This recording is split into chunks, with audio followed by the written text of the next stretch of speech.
Well, good morning, New Life Community Church, Milnrow. It's a nice night again. I'm just out on my bike again. For those of you who are new, because I want to get this out of the way at the start, my name's Chris. Everybody at church knows me as Smith, because my second name's Smith and all the Smithies were taken in school. Secondly, a bit about the church. New Life Community Church, Milnrow. We're a community church based in Milnrow. What does that mean? Well, a few of the things we do some youth work. I myself was part of Kids Club for a few years, where we looked after primary school age children. It was great fun. There's also Epic, we look after teenage kids. We tried to do our best to entertain them. They're a bit harder to entertain than children, believe it or not, the younger kids. As well as that, we have community outreach. So what's that one called? Family Central. We do lots of things with the community. We always try to help where we can. So what have we got lined up for you this week? This week we have the fabulous Holly Cooper. She's going to be bringing some worship to you guys. I hope you enjoy that. I hope it does something for you this weekend. We have Darren Mitzi preaching. Darren's a good friend of mine. Give you a bit of background on Darren. He's a hairdresser when we're not on lockdown. As well as that, he heads up Missionary Ventures, a big charity that helps both at home and abroad. I've been to Zambia, South Africa and Swaziland with him and his wife Sue and daughter Amelia. It's great fun. For those of you new to the church, new to the ideas, mission is a great thing. Gets you out and about, you get to see some new things and you get to help some people. It's fabulous. So that's this week. What have I been up to? It's been a crazy, I think we're up to about 7 weeks now, but I'm kind of enjoying it, guys. I haven't done any mountain biking for a while. I just said guys as well. My wife did point out last time I did one of these videos, I'm pretty guilty of saying guys. I'm going, a lot. I am trying to curb that, guys. So we'll see how I get on with that. So I have been out mountain biking quite a lot, enjoying these fabulous views. This is one of my favourite areas at the moment. If you saw my first intro a couple of weeks ago, I was actually just down there near the reservoir. But I found a lot of mountain biking trails up here. It's been great fun. So that's how I have been keeping myself sane during these times. That and a lot of cuddles with my little baby Evie. And my wife, of course.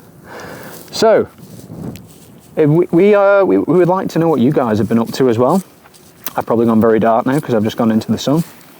We would like to know what you guys have been up to. So please send any inspirational videos, any cool pictures, anything you've been up to that you just think would be awesome to share with the church. If you are new to church, because we're aware that new people are finding new ways to meet with God, people who haven't met God before, that's amazing. I myself was pretty much an atheist going back 10 years when I was at university, but I started going to church as a bit of something different, and I just found God in so many different ways, and he's blessed me. He's blessed me with my wonderful child and my wife, and just my life in general. You can never know how much God can give to you until you just allow him to give. So yeah, anyway, I think I've rambled on for long enough. I do hope everybody is safe. I hope everybody is well. Most of all, I just hope you're, happy. I hope if you're not happy, if there's anything wrong, have a pray and talk to somebody as well. Talk to God, but talk to one of us as well. We're all available if you need us. There's so many ways to connect though. There's more ways to connect than there used to be. You just can't meet face to face. So yeah, hope you have a lovely service today, guys, and I hope you have a lovely week next week. To those who I haven't seen in a while, lots of love, and to those who I haven't met before, I'd love to meet you. Okay? All the best, and be blessed.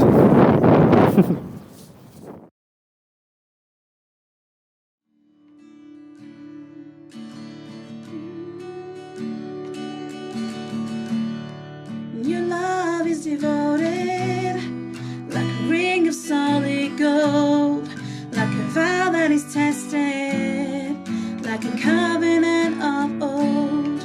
Your love is enduring through the winter rain and beyond the horizon.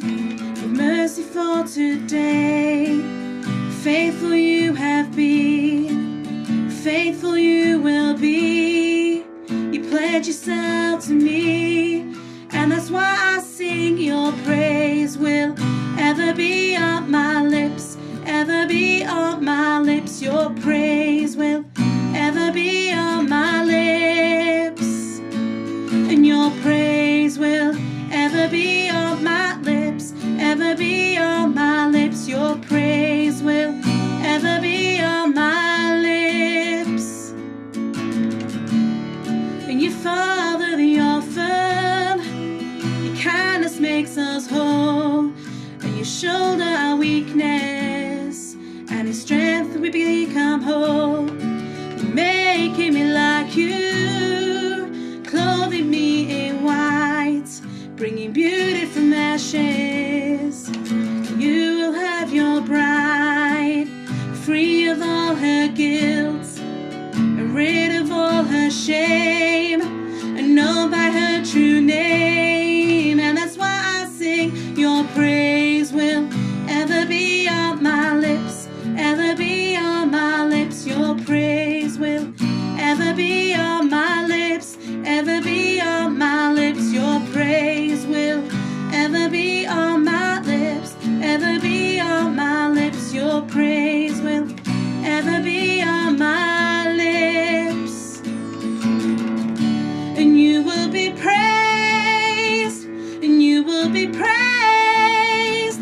With angels and saints we sing, worthy are you, Lord.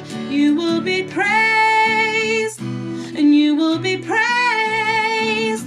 With angels and saints we sing, worthy are you, Lord. And you will be praised, and you will be praised. With angels and saints we sing, worthy are you, Lord. For you will be praised, and you will be praised.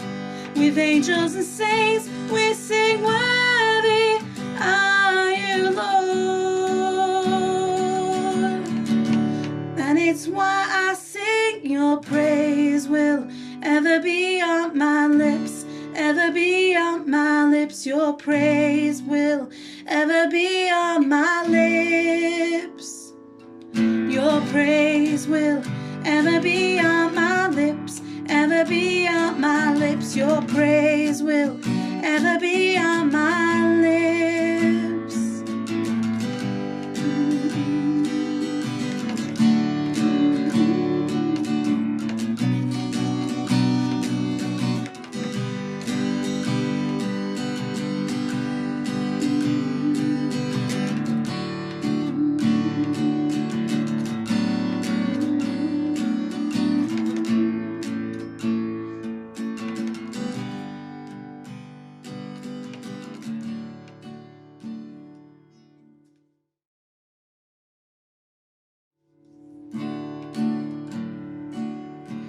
All the earth will shout your praise, our hearts will cry, these bones will sing. Great are you, Lord. All the earth will shout your praise, our hearts will cry, these bones will sing. Great are you, Lord. All the earth will shout your praise, our hearts will cry, these bones will sing. Great are you, Lord.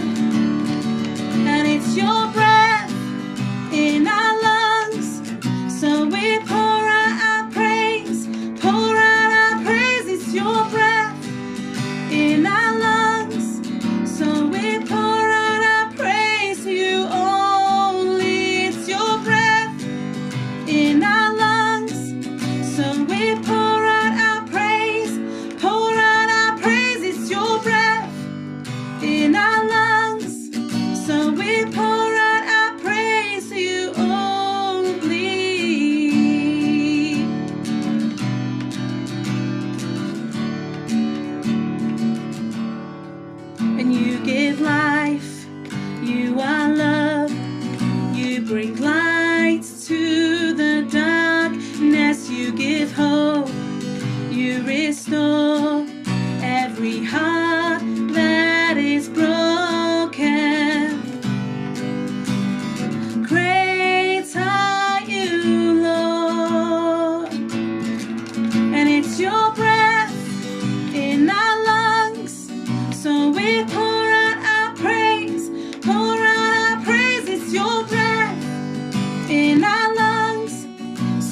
praise. Our hearts will cry, these bones will sing. Great are you, Lord. And it's your breath in our lungs, so we pour out our praise, pour out our praise. It's your breath in our lungs, so we pour out our praise to you only.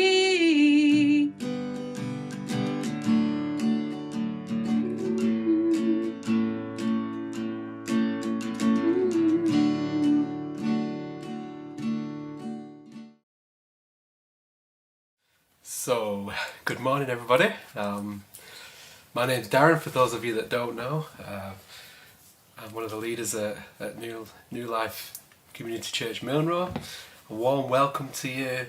If you just watching this, you're not part of our church or know anybody individually, it's a warm welcome to you. Warm welcome to a church family, friends and relatives. It's just hope you're going to have a good day today. I've just got a few encouraging words, I hope, to bring to you this morning.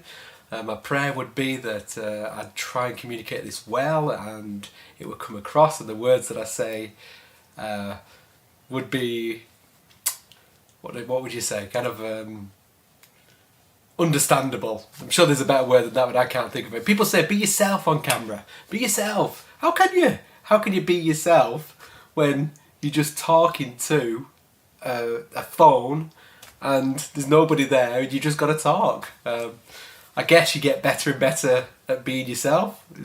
I guess, if you want to be, I suppose. Might even learn some skills, I don't know.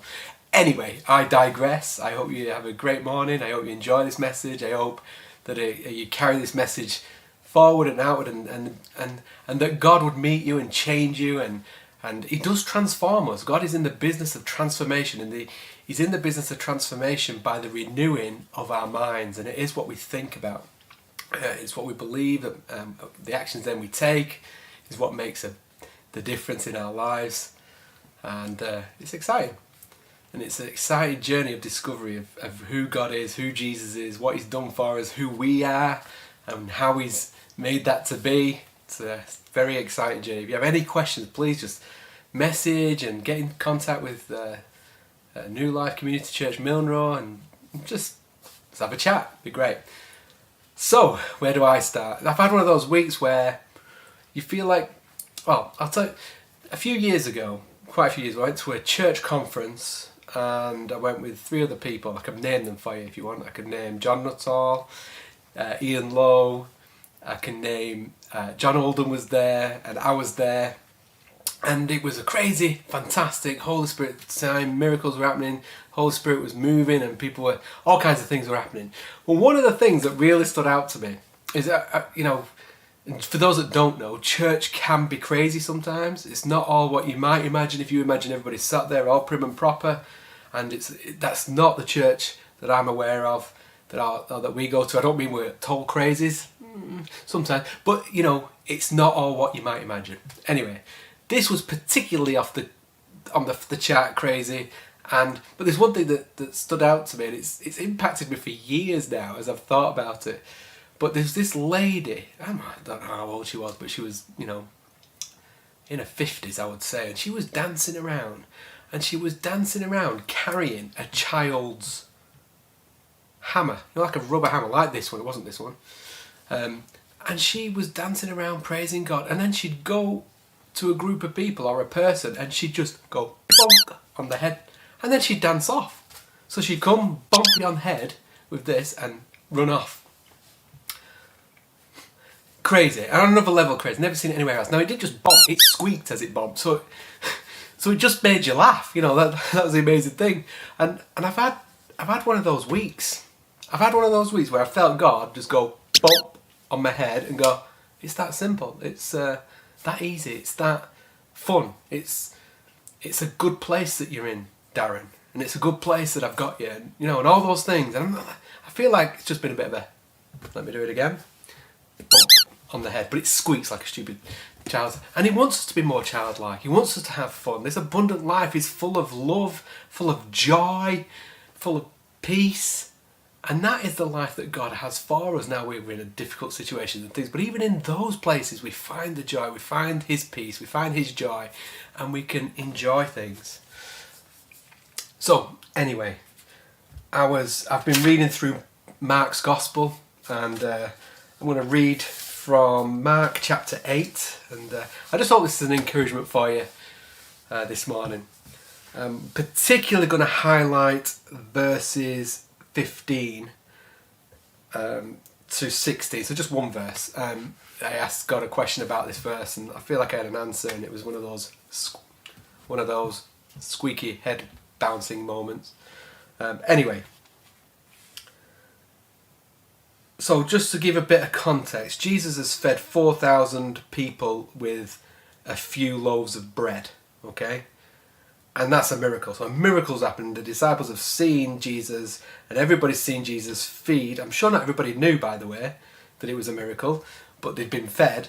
But Jesus and the disciples knew that it was a miracle because they only had a few loaves of bread, and they fed 4,000 people. Pretty good. Then as Jesus is coming away, he has an argument with the Pharisees, who are the church leaders of that time, who demand a miraculous sign. And I get the impression they exasperate Jesus, because they ask for a miraculous sign, and then Jesus is like peeved off with them and says, why do these people demand a miraculous sign? I tell you the truth, I will not give this generation any such sign. And he's miffed off, and he's walking away with the disciples, so he gets back into the boat, he leaves the Pharisees and the 4,000, and he gets in the boat with the disciples to cross to the other side of the lake. And that's where I pick up verse 14. And the title is Yeast of the Pharisees and Herod. But the disciples had forgotten to bring any food. They had only one loaf of bread with them in the boat. As they were crossing the lake, Jesus warned them, watch out, beware of the yeast of the Pharisees and of Herod. At this they began to argue with each other because they hadn't brought any bread. Jesus knew that what they were saying, so he said, why are you arguing about having no bread? Don't you know or understand even yet? Are your hearts too hard to take it in? You have eyes, can't you see? You have ears, can't you hear? Don't you remember anything at all? When I fed the 5,000 with 5 loaves of bread, how many baskets of leftovers did you pick up afterward? 12, they said. And when I fed the 4,000 with 7 loaves, how many large baskets of leftovers did you pick up? 7, they said. Don't you understand? He asked them. And I had a bit of a chuckle with myself about this passage when I read it, because I realised we do that, or I do that anyway. We see a great big miracle that Jesus has done. Yeah? Jesus is then dealing with something else in our lives, maybe, or in whatever he wants to deal with. And then Jesus says something to us, and we don't hear what he's saying because we're too busy thinking about ourselves or thinking about something else, or we pick up on a word that is said and we think it means something when it doesn't mean that, and then we end up maybe arguing with ourselves or arguing with each other depending on what it is. And I thought, wow, I had a bit of a chuckle to myself. So here's the disciples that kind of, they've seen this great big miracle. I don't know whether they've particularly seen this argument. They probably have. And they'd forgotten to bring bread. But because Jesus says, watch out, beware of the yeast of the Pharisees and of Herod, they then instantly used the word yeast and related bread and thought Jesus is talking about bread. We haven't brought it. Let's argue about it. I believe that happens in church, doesn't it?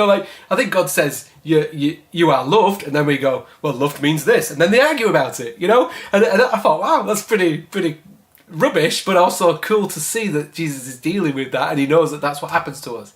So let's, this morning, as I chat away and as I share what I feel God said to me, let's try not to pick up on words and then go off in our minds off track and go, well, that's what that means. Let's try and not start again, but let's try and just listen really well so that we maybe let go of our old mindsets to get something new maybe, I'm not saying that I've got anything brand new or anything like that, but I'm just saying the only way we can learn and listen well is by letting go of some mindsets and not going down a rabbit trail, because, you know, already I've read this scripture and there might be some people who are brilliant teachers and they're going to know this is what this means, so therefore anything I say is irrelevant. And they might have already decided that, and that might be true. I'm not saying it isn't, but it might be true. There might be somebody listening that has never heard it before in the whole world, but they hear something, they hear the word Jesus, and they think that means something, and so therefore they switch off. Don't do that this morning. Let's just listen this morning and let's just see and converse. I'm really passionate about asking questions. You know, questions are the most important thing in life. We either make statements or questions. There's not much else that goes on in between statements and questions. Questions are invaluable, and this is how I felt the Lord speak to me this morning when I said, what does it mean when you say, watch out, beware of the yeast of the Pharisees and of Herod? And I asked the Lord a question. I said, what is the yeast of the Pharisees and what is the yeast of Herod? That's the question I asked, and I feel like I've got an answer, and I feel like I want to share it with you, and hopefully it'll bless you and hopefully it'll help you. So there we go, straight, good link I think they call that. We'll go straight into, so it was when I saw Jesus say to the disciples, after his bit of an issue with the Pharisees who had asked for a miraculous sign, he's saying to his disciples, his followers, he's speaking to them and he's saying, beware of the yeast of the Pharisees and of Herod. Because yeast, we know what yeast is. It's what goes in bread that helps it to rise, but it permeates the whole piece of bread. It goes into every area of it. And so he's saying to his followers, beware of these yeasts that are that can come up in your life. Beware of them and watch out. And I thought, well, this is serious. So I want to know what that is so that I can watch out for it. Simple.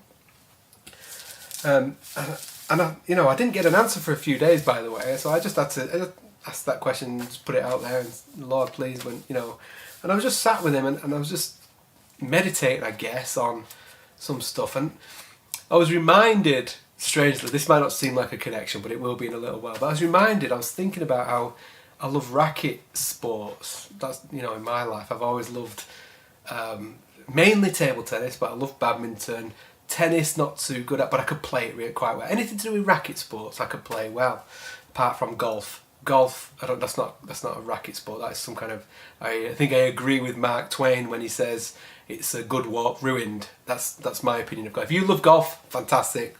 God bless you. I love the idea of golf.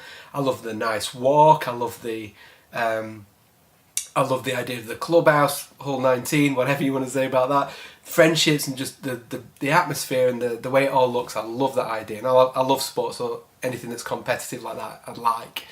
But the difference, so table tennis, I grew up playing table tennis when I was from being about 4. By the time I was about 12, 13, I was kind of like being taken to a school of excellence to get better and better and maybe go even better at it. So I was quite good at it. That's not bragging, it's just reality. Not as good as I'd like to have been, not as good as some people that were around me, but I was good. So I've always classed myself having good hand-eye coordination, and I have got that. And in table tennis, like most racket sports, but table tennis I can probably explain a bit better. It's timing. I mean, if you watch a game, it's so fast, but when you're in it and you get better because you've been practicing, your whole body becomes a timing machine. And it's the same. You watch sport. Anybody that does it really well, they just look like it's effortless because they've got timing of it all completely down. And so when you're playing table tennis and you're doing a shot, you're getting everything in the right position, the right place and the right timing to hit that ball in the right place on your bat. And when you hit that place in the right bat, they call that, as you know, the sweet spot. And before you've even, I would argue that that before you even hit it, that you're hitting the sweet spot. And as you've hit that sweet spot, that's on. You know where you've put it. You got that shot how you wanted it. And it is the sweet spot in so many ways, but it's literally a spot, on the racket, on the table tennis bat, where you hit it for what you want to do. So to give you the spin that you wanted, to put it where you wanted it, there's a sweet spot, and it makes a different sound, but it has a different feel. It has all kinds of different things about it, but because you feel that sweet spot. And it's like I played cricket, not very good at that, but I played cricket, and on a cricket bat, if the ball hit the sweet spot of the bat, it went further. You knew because there was no effort in it, there was no pain in hitting it. It just bounced and went further than you thought, and almost like you didn't hit it. And as you get better timing, you just know it's a good shot because you know it's hit where you want it to hit. And most sports are like that. There's a sweet spot on that racket or the bat that you hit. Golf. The reason why I don't like golf so much is because my experience of golf is that you really know when you don't hit the sweet spot. So you try and swing, you hit it, and you don't hit it right. It takes shocks all the way from the club, all the way up your arms, shoulders, back, and it's painful. And I couldn't stand with that. But that's not why I gave up. I thought I'm still going to do it, even though I'm feeling pain nearly every shot, The reason why I gave golf up was because when I hit it at the sweet spot, I had no idea I'd done it. And I thought, I can't do this game, and just put my clubs down and then walked away. I'd never play again. And I think for me that was a wise decision. I remember one particular time, there's a par 3 at the tee. I've done all the bad shot, all the bad nothing, and I come to do it. I thought, try my best again, expecting this pain to go up my shoulders. Swung, and I'm looking round for the ball because I didn't feel a thing. And I'm looking around for the ball, and then I looked, and it was near the pin. And I thought, that's when I gave it up, because I thought, I can't learn how to feel nothing. So I'm not doing it. And that's been true. But I know people who are good at golf, they love golf, brilliant, go for it. Go for it big time. Enjoy it. Because it is fantastic, it looks great, being outside, being with your friends, I love it. Anyway, I digress. Sweet spot, there's a sweet spot. And so as I'm asking the Lord about this yeast of the Pharisees and the yeast of Herod, he starts talking, I feel like he's talking to me about table tennis and the sweet spot. And I'm thinking, right, okay, no idea why, just no idea. And anyway, so I thought, right, what is a Pharisee? Who is Herod? What thing? And as I started to look at this and think of this, and I wrote some things down, similarities between them, but I do believe from two different places though. I'm giving the simplistic version, my version. I'm sure there's more to this. You know what I mean? So everything's discovery. But the bit so as I'm thinking of the Pharisees were religious leaders of the day, and they still are. I'm not to go into details of that, but the religious leaders of the day, they kept God's law, the same God who is Jesus, the Father, the Son, and the Holy Spirit, the same God. They were given laws, and they put them laws upon themselves, and they put them laws on the other selves. The only issue was they created hundreds of others of laws that God never gave them, and he put them on people. And some of them were beneficial, some of them weren't, etc., etc. And there was all kinds of different things. But they believed they were righteous. They believed that God loved them and was pleased with them and would relate to them, and they were in God's camp because they did this law, that law, the other law, this law, that law. And because they kept them perfectly, and they did, they were the righteous ones. They were the chosen ones. They were the ones that, and I'm being very simplistic about that. So there's more intricacies in that are more fabulous and interesting to know, I guess. That's what they believed, and that's what they acted out, and that's what they did.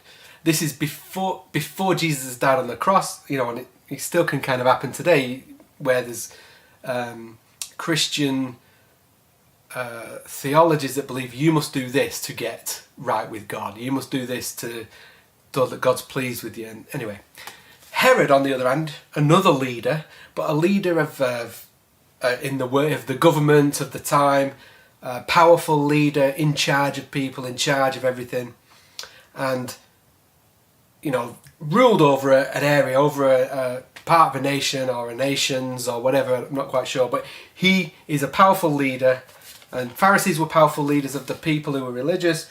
Herod was a powerful leader of the whole people, of everybody, and you've got these two people, and we're talking about beware of the yeast of these two people. So as we know, yeast permeates the whole bread. So Jesus is saying, okay, how is this, beware this yeast doesn't permeate you. And let's personalize this, how has the yeast permeated me? And that's been my journey as I've been listening and thinking about this more and more. And I can see in all different areas of life. The yeast of the Pharisee affected me, the yeast of Herod affected me, and this is why I asked the question, I guess. So both of them have some things in common, though, that I think are really important, even though they come from completely different places in a way as well. And I've written them down, so I'll just share them from this. So both yeasts permeate the whole dough, okay? Both yeasts we're supposed to be aware of and not have them in our lives. So let's put that right down, yeah? There. Because it's the influence that they have that's the issue. Okay. So both yeasts are full of pride. Both yeasts are self-reliant. Both yeasts are self-righteous. Both yeasts, the Pharisees and Herod, are self-righteous. They're self-important. They don't need Jesus or God because they've already got it sorted. They already know how to sort it. They already know why they've got it sorted and how this has happened. So they don't really need God. They just, this is it. This is what it is. And they almost as well, which is a kind of a strange thing, they're both kind of helping God out. I'm all powerful Herod, helping God out, rule this world, even if he doesn't believe in God. The God could be himself. I'm helping people out, I'm helping God out. I am God, so I'm helping people out. And the Pharisees, who are like, well, I'm helping God out with all these people, so I put more laws on these people to make them more right, and then therefore I'm helping God out. And none of them really know the gospel or know God themselves. Anyway, I digress. You see the difference. Or the similarities as well. So the thing with Herod, he's the person who just says, I'm worth it. He's the L'Oreal ad, because I'm worth it. This has happened to me. I am in this position because I was born to be in this position. All the decisions I have made is why I'm in this position. I have this power, and I want more power, by the way. I want more success. I want to rule more people. And I have this power and authority because I've done it, because I've achieved it. I was obviously I'm picked for this, personally picked for this, because I was obviously made like this. This is how I was made to do this. And I have done it. I have made the correct decisions. I have put myself into this position. I have got myself here, and it's all me the reason why I'm so successful. And that to me is the yeast of Herod in this example. The yeast of the Pharisee is like, God is pleased with me, I'm doing his job because this is what he showed us and this is what we're sticking to and this is what we're going to do. And if we do this perfectly, then I'm holy. So if I do this perfectly, I am holy. If I do this, God is pleased with me. If I do this, so it's all about self-doing things, self-righteousness, whereby you go, yeah, it's me that's made me holy, not God. So me following these rules is what made me holy, not God. And on the other hand, Herod, who goes, well, I'm just fantastic. I'm holy because I've made myself holy. Same things, but it's this power, authority that's just, I am valuable and I am worth it because of me, to this, I follow this guidelines that have been given to God, but I still do it. It's me that makes myself holy. So you've got these two things. And the Bible's really clear that if we have pride, both of them are pride because they're putting everything into their own hands. Their life with God is in their own hands. Their righteousness from God, their holiness is not from God, it's from themselves. So those two things are pride, and we know what happens with pride. God opposes pride, and Jesus is saying here, beware this yeast, because it permeates our whole lives, and he wants it out so that we have a sweeter life, so that we have a better life, a good life, an abundant life with him. And we know who our source is. So as I'm weighing this up, I'm thinking, well, okay, that's simple for me. I can kind of get that. I can understand the two differences. But the immediate question that comes to my mind then is, how do I navigate that? How do I navigate those two yeasts? How do I not be, the Pharisee over here, or how do I see the yeast of the Pharisee? How do I see the yeast of Herod? And how do I navigate this? This is going to be a nightmare. And then I said, how do I hit that? But both the Pharisee and the Herod were trying to hit a bullseye. They're trying to hit a mark, aren't they? They're hitting a mark. Right? Herod thinks he's hitting a mark. The Pharisees are trying to hit a mark. They're trying to be perfect in their own strength and in their own ways. And I thought, how can we do that? How can I navigate both these things? And I felt the Lord say, you don't have to. So, what? You don't navigate this. So, okay, all right, what do you mean? Well, I have hit the whole world with my sweet spot. I am the sweet spot. And I'm thinking, what? So, as I thought about this, I thought, yeah, I don't have to hit any mark. I don't have to get it right about Herod and Pharisees and get my whole life into order myself and work on myself and help God out working on myself and help God working out on other people. Jesus has already hit me perfectly in with the sweet spot of himself. He's the one when he lived this perfect life, sinless life on earth, when he went from God to becoming human and lived a life of sinlessness, he covered all the stuff of the Pharisees' law stuff in that life. He then died, that everybody mystically died with him. Then on the third day, rose up again with him. The same mystically, he rose up, and therefore we rose up. And in that cross, in the finished work of the cross of Jesus' life, the incarnation, his life on earth, and his life, death, burial, resurrection, that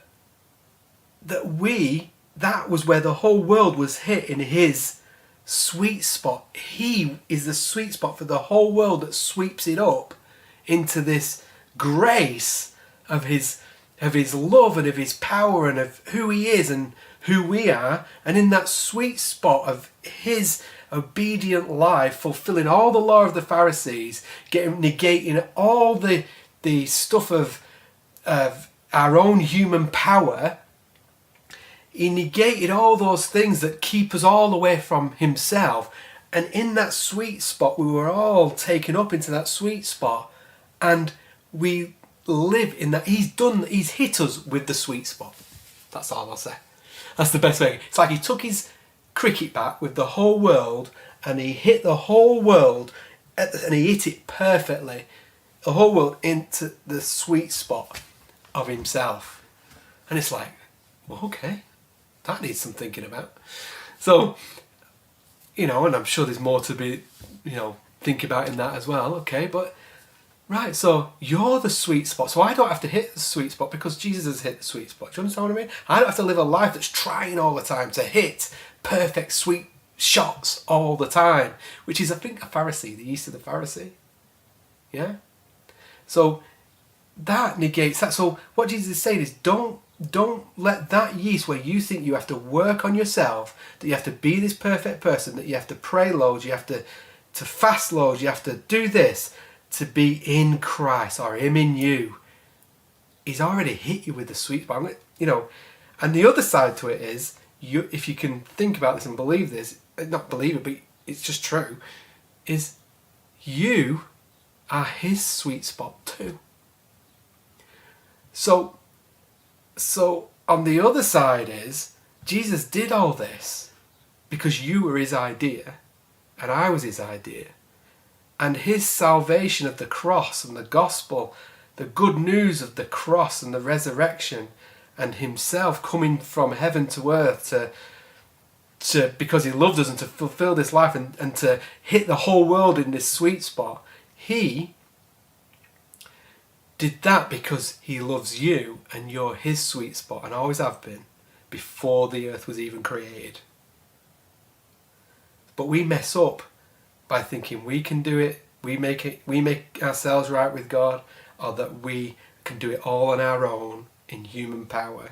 We make those two mistakes, and those two yeasts keep us from the reality, the truth of Jesus himself, and keep our eyes kind of foggy and our ears a bit deaf and our minds foggy to know who Jesus is. So that's why he says, beware the yeast of the Pharisees and Herod. Self-human power, but believing they're doing God's will. And both of them are not true. The reality is that Jesus has already got you, and you wake. And so the gospel message is, wake up to the truth that Jesus Christ is God, and he loves you, and he's got you right where he wants you to be right now, in that perfect place. So he said, but don't you have to believe? Don't you? Yes, you do. Don't you have to repent? Yes, you do. Don't you have to do this, and yes, you do. But it's not from that place of thinking you have to do that or the reason you've got something. The reason you've got something because you believed, or the reason you've got something because of your faith you got it. Hear me out, hear me out, hear me out. It's the fact that it was already true. You heard the message, believed because you heard the message, and you turned away, repented from your old life, came into a new revelation of the new life, and you get to walk and begin the journey of discovering yourself, discovering Jesus, discovering God, and how this whole thing works. And sometimes we can forget or get off track because we believe somehow we did it. That we believed, so therefore it happened. I can't believe that's true. I just can't anymore. To me, the gospel is it's already happened. Jesus has finished that work, and we just get to enjoy the work and walk with Christ, an obedient life to him. And that's the abundant life, not without difficulties, not without, in fact, with difficulties, with persecution, with troubles, and all that comes with life. But now, looking into the eyes of Jesus, walking with him, hand in hand, and having somebody who is in charge of the whole thing, has wisdom beyond even, don't even go there, knowledge beyond, don't even go there, huge. You get to do that life and all its good things and all its troubles with a God who loves you, a God who cares about you, a God who knows all things, and he just loves you to life. So maybe you're a person this morning who is thinking to themselves, well, I've failed, I'm rubbish, I'm pathetic, I can't do anything, God has got nothing, he's not interested in me, I've tried it, I've done it, I've da-da-da. I want to tell you, all those negative things about yourself are not true. Maybe you just believe, maybe you've just allowed the yeast of the Pharisee to permeate you, and you've believed certain things, that you have to do this, this and this, that you're not worthy, that you're not valuable to God. Well, the good news is you are totally valuable to God, that he loves you, and when you just lift your head up, in fact, I'd argue with you that he's already lifting your chin up. And he's saying, come on, stand with me, I've got you, I've got this. This problem you have, I've got this. I still love you. You are still my child. You are still the person I made you to be. Nothing's changed. Your value is immensely valuable. So much so Jesus decided to die for you. And he knew this moment, and he's been with you all this moment. You just turn to him, just speak to him, just open your mind and your heart to his presence and peace, to his life, not trying to do it in your own strength. Maybe you're a person that, doesn't, God is a crutch. God is nothing other than for people that have mental issues, for people that, don't need that kind of crux.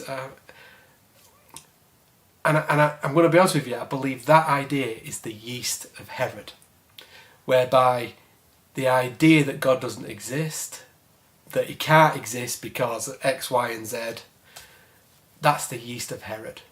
And that then becomes like, well, I don't need God, so therefore I will sort myself out, I will make decisions on my own life, and I'm the one that's made myself successful, or not, as the case may be.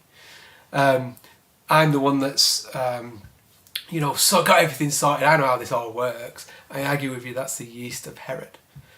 And this morning I just ask you just to sort of like maybe say, what if it is? What if it is what Jesus is saying here, the yeast of Herod, where it's just a human power, where it's just my power that's got me here? And maybe, what if there is a God that actually is real? This is God's idea, this is God's world, albeit not how he intended it, but how he's going to make it. And just for a moment maybe, what if this Jesus is God that's been around, that people have been telling this message for over 2,000 years, and some people it's changing and transforming their lives? What if that's true? And I just ask you to think about that no matter what you've got, whether you're driving 15 cars, whether you've got 15 mansions, 12, whatever, and I bless that. Don't misunderstand me here. I bless that, because I believe God's given you a gift of making money, a gift of doing all those things, a gift in business. The reality is that source is from the Lord. And I just say to you though, and that's human power, but it's not everything you need. And this walk with God, this walk with the Lord, this way of that he's got you in a sweet spot, it's already true. It's already the reality.